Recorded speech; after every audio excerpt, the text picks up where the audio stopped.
Welcome to Health Professional Radio. I'm your host, Neal Howard. Thank you for joining us here on the program today. Our guest in studio, we've got two of them today, Sandra Reich and Georgia Dow, both of which are clinical director and psychotherapist of the Montreal Center for Anxiety and Depression.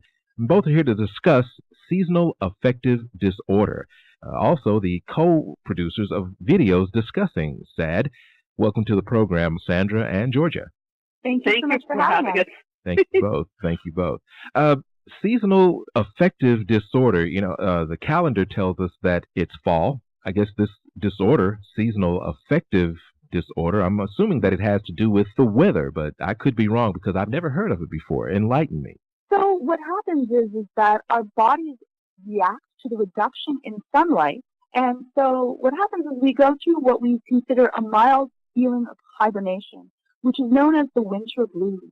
And so you might feel a little bit more tired, your motivation may be down, you may want to sleep for a little bit longer, and it affects between 15 to 30% of the population. So quite a lot of us are affected by this, and that affects our mood. 50 to 30 or 30 to 50% of the population? 15 to 30% of the population will feel a difference in mood depending on the amount of light that we are getting. I've heard of things, say, in Alaska, and you've got all of that time of darkness and all of that time of daylight. I've heard of people being affected that way, but these are seasons, they happen every single year. If you're affected one year, are you going to be affected every year for the rest of your life?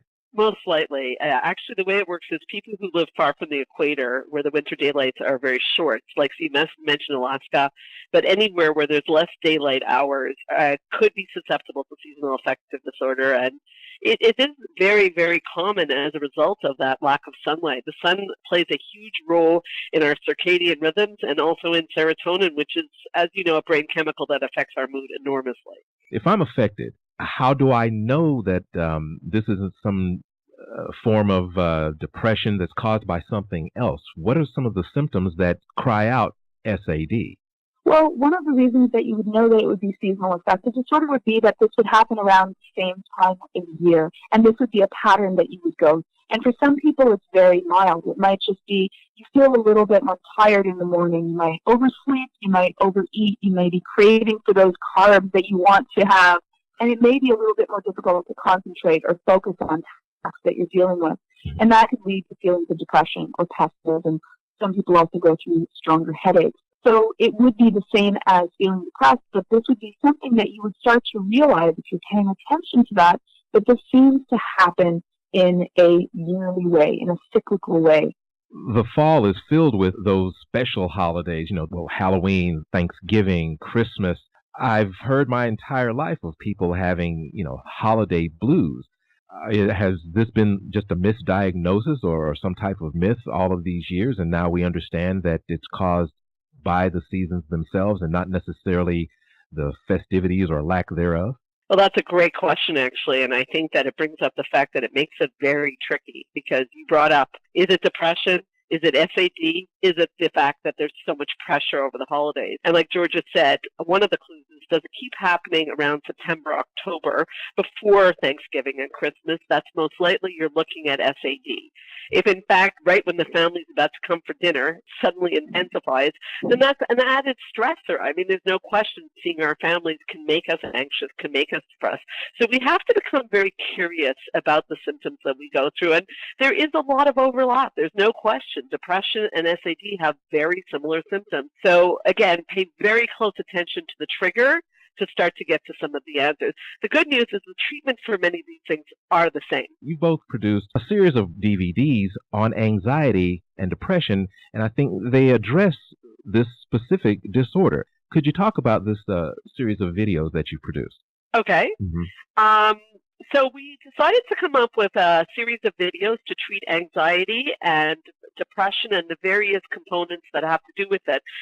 Thousands of people in our offices, and there's no question that these problems get better with treatment and get worse without it. So we thought of the people who can't get to the offices, and sometimes people are also, there's some stigma to coming in, and we created a series so people could learn the strategies to combat these problems in the comfort of their home. And where can we go online to get more information or to get a copy of these videos? You can go to www.anxiety-videos.com. And Neal, what we did is for your listeners, we have a special right now just for your people. If they punch in at the end of anxiety-videos.com /bundle, they will get 25% off. Okay, great. Absolutely. The deal is always welcome, you know? Yes, especially at this time of year. Oh, yeah, absolutely. You were talking about treatment. When it comes to SAD, do you use the tried and true methods for depression, or are there specific modalities that you use when you know that you're dealing specifically with SAD? Well, it's really both when you think about it, because again, there's the basics which I'll go through, but one thing that's very different with SAD is that the sun is relevant. So getting outside is going to be relevant, and they also sell light boxes. You can find them very easily. Even Costco has them, and they give off light that imitates the sun and reduces symptoms almost immediately. You can put one on your desk, and while you're working, have it shine into your eyes. And it helps enormously. If it is SAD, that's going to have a profound effect. I live in Montreal. I have one of these boxes. I don't have SAD, but I do find I'm a little bit more lethargic in the winter. It does help me. Then you've got to get to the basic stuff: food, sleep, exercise. That can't be missed. Those are very important factors. Do you find that one thing or another, as far as nutrition goes, can go a long way in reducing some of the stress, thereby reducing some of the SAD symptoms? Enormously. I think we underestimate how important these things are. You take the word breakfast, for example. It's made up of two components: break the fast. You've gone 8-9 hours without food. If we don't put food in our body, our brains become irritable. It's a recipe for anxiety. It's a recipe for depression. It's a recipe for all sorts of problems. Nutrition, our body, food, our brains need it to stay nice and balanced and feeling good. And the same is true of sleep, and even more so of exercise. If you're suffering any kind of anxiety or depression, exercise is your best friend. To be honest, even if you're not, it is the best stress management tool I know of. It's been a pleasure speaking with both of you today. Likewise. Thank you so much for having us. Thank you. Thank you. The Montreal Center for Anxiety and Depression. Sandra Reich is the founder and clinical director of the center, while Georgia Dow is the top psychotherapist with the Montreal Center for Anxiety and Depression. You can get more information and get these videos at www.anxiety-videos.com. Transcripts and audio of this program are available at healthprofessionalradio.com.au and also at hpr.fm, and you can subscribe to this podcast on iTunes.